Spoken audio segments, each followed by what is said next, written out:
You know, sometimes life is full of surprises. Thank you so much, Mediatonic, for guesting on this week's episode of Boundary Break, a show where we basically take the camera anywhere we want to try to find secrets and new discoveries to some of our favorite games. They're here to answer a couple of technical questions that we had that are a little bit mysterious, as well as answer a question that you guys had off of Twitter. I thought it was very interesting what they had for a response.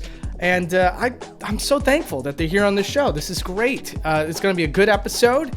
And also, before we move on to the content, I wanted to say a big thank you to Jade, who made this camera. She has a website in the video description down below of various projects that she's working on. So if you have the time, check it out. But for now, let's get started with Fall Guys. Okay, so right here we have the qualifier screen. What you normally see here are Fall Guys getting pushed out of their little cubby spaces. And then they land into this pachinko-like setup down below. Moving the camera out will show you that there is a lot more geometry, but there's no more pegs. So if you're expecting to see any more of those outside the boundaries, you'd be mistaken here. And I think a lot of you guys just want to know what happens to the Fall Guys after they fall. Well guys, the Fall Guys fall, and they keep falling indefinitely, which is not very common in this game. In fact, here's a couple examples of objects and characters disappearing the second they get out of the bounds. So to see the opposite be the case here is really interesting. Here's another cool little tidbit. If you load this map without any players in it, there's dummy text for each box that's just a series of W's. But even better than that is that the marquee that usually rests above the cubby holes has unique text that says "Finish me." Anyways, here's what this area looks like at various angles.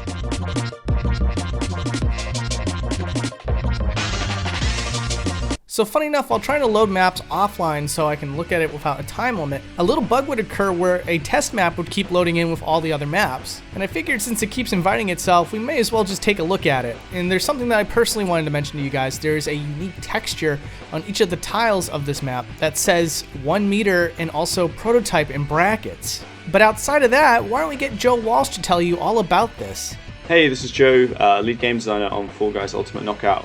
This scene is basically our first ever scene that we built when making the project, and it's the scene that we used very early on to develop how the character worked. It's really important that you have a consistent base to work from when you're changing the character in really fundamental ways. So when we change things like the gravity settings or the jump settings, we come back here and we run the character up the giant hill to check how he feels on that.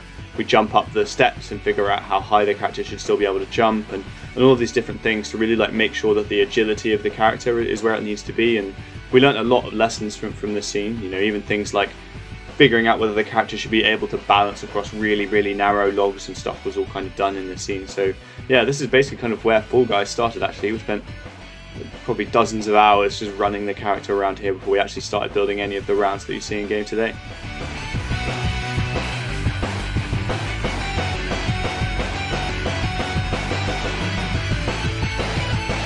Yeah, so background elements, let's talk about that. These objects are in plain sight while you're playing the game, but I mean, most of us are usually getting pretty distracted by the chaos going on in the game, as there's a lot of pressure to act fast. You don't really stop and smell the roses. And even if you could, you wouldn't be able to see these objects as close up as you're going to right here and now. So the first one I want to show you is the cameras. In the qualifier screen, they look like this up close, and it has no reflections, and it almost looks like there's an eyeball for the pattern, but obviously you were just not supposed to see it this close. Funny enough though, most of these cameras used for all the different challenge maps have special textures that give it a glossy reflective finish. And here's what one of those looks like up close. Anyways, moving on, we got all these objects that are down on the ground. You normally don't get to see these very well because, well, your character is stuck in an arena. But to start with, here's one of the trees. You can see that it has dots as well as a different colored band around the trunk. There's also these strange bushes, and they can come in a variety of colors, which seem to offset regular looking bushes that are also in this game. Also, here's a close-up of the blimp. Taking the camera up this close can show you the low-res windows that are on this thing.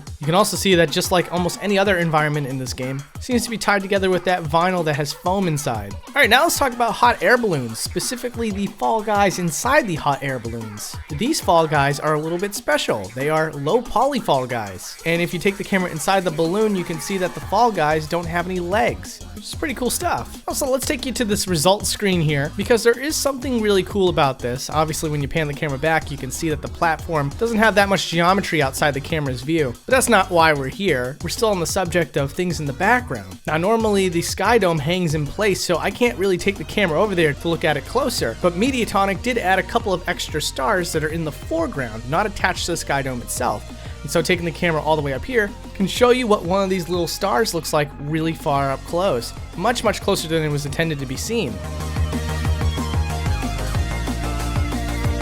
So obviously when you fall off the stage in Fall Guys, you get teleported back to a position that is either a checkpoint or the start of the stage, as long as you're not supposed to be eliminated. And I noticed while taking the camera over to the side here, that every character that falls off the stage isn't really teleported. They seem to be traveling really fast back to their point. And so I asked Joel Herber, the lead client engineer, why this would be the case.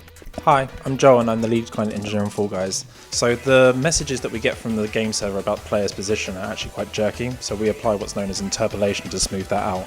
I think what you're seeing here with the checkpoints is for network players. We're also smoothing out that teleport when we probably shouldn't be, and that's why they look like they're moving very fast instead of teleporting instantly. And also very quickly, you guys on Twitter had a very similar question, so I thought I'd ask Joel this as well. What exactly happens to your character avatar after you cross a finish line in Fall Guys? So when you cross the finish line, there are two things that happen at the same time. Firstly, on the client, when we detect that you go over the finish line, we start playing the confetti and the finish line VFX, and then the message gets sent up to the server, and then it sends a message back down to instantly delete the Fall Guy, and then it starts processing whether you won the round, and if you've won the round, it then sends another message saying that you won the round and that that player should qualify. While you're poking around the levels though, I wouldn't be surprised if you find old bug, or a feature you may call it, where in all levels we had a requirement that there was at least one moving networked object. So in order to get a level like Hexagon to work, we had to put a random spinning hammer in the distance, and I wouldn't be surprised if some of these are still hanging around in some of the scenes. I wanted to include that last tidbit because I thought it was really cool. Unfortunately, I wasn't able to find it anywhere, so I guess it's possible that they managed to scrub it out or mask it or something. Or maybe these objects that Joel's referring to is just really far outside the render distance, which if that's the case would make it even harder to find.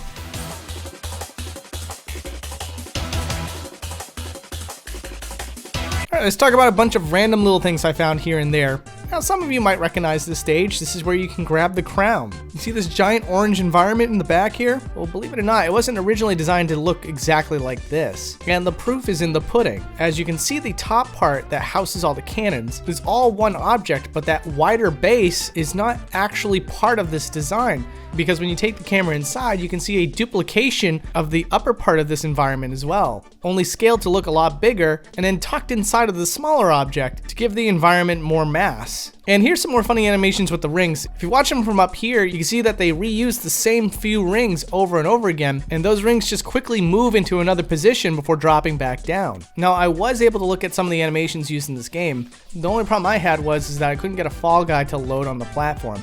So you kind of have like an invisible Fall Guy for each of these animations. But let's talk about the Jack-in-the-Box one because it's kind of interesting. Not even to look at the Jack-in-the-Box itself, but before the animation cycle is over, a giant spring is supposed to launch your Fall Guy off of the platform. Taking the camera inside can show you that the coil is wrapped up inside, ready to spring out. And also, if you look at it from another angle, you can see that the surface of the spring isn't textured correctly. It appears that the edges were placed on the face of the platform. You can also find something very similar to this in one of the stages. Also, I just want to fulfill another viewer request. As always, you can follow me on Twitter if you ever want to give me a suggestion on an upcoming episode, or you can just give your feedback on what episode you want to see. But yeah, the viewer request was just to see if there was anything inside the Fall Guy model. I think some folks were really hoping that there would be more of the white face or something, but that's not really the case here. It does clip a little bit into the body itself, but not by much. In fact, I would say that the eyeballs clip into the white part, even more so than the white part clips into the body. Although a lot of the pixel images on the screens do seem to be a part of the pixel screen itself, the numbers that display in this memory game are actually placed in front of the screens. And by taking the camera over to its side, you can see the distance between the two. Although it's much harder to see, the same can be said for the fruit as well. Anyways, here's a zoom out of real life players trying to avoid giant fruit.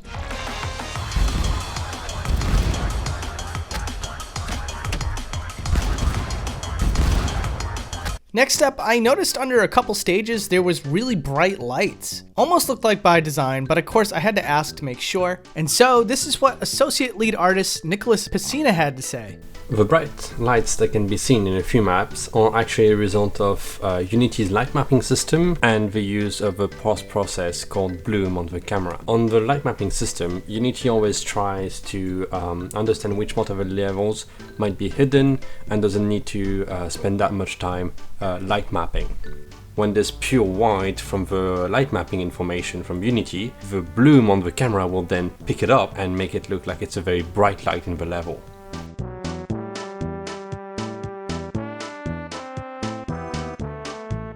And now we're going to talk about the stages themselves and how each one operates a little bit differently. Alright, so in Jump Club, you might remember that some of these platforms start sinking into the slime. Well, interestingly enough, if you take the camera all the way down below the surface, you'll see that the platforms never disappear. In fact, they begin to create an all new circle outside the game's boundaries. But objects like this don't consistently stay in the field on every stage. For example, here in Block Party, you can see the moment in which the barricades start to spawn into the map. And you don't even have to boundary break to see when they disappear. Most of those platforms are above the slime surface. But still, here's how all that looks from down below. Meanwhile, in Rollout, the whole thing is one giant cylinder, and all the objects on this cylinder are never despawned. Now, I mentioned earlier that I can't reach the end of the sky dome, but taking the camera up above and down below can show you that the textures contort and meet in the center, giving an interesting pattern that I'm pretty sure wasn't intended, but it's pretty much a non-issue because the player would never look at it. And over here in Hexagon, as well as other stages, if you zoom the camera out, you can see that there's a very interesting pattern for the slime. In fact, for stages that are up in the sky like Seesaw, if you were to look past the clouds, you can see that there's an enormous texture that replicates that same map, complete with the slime pattern.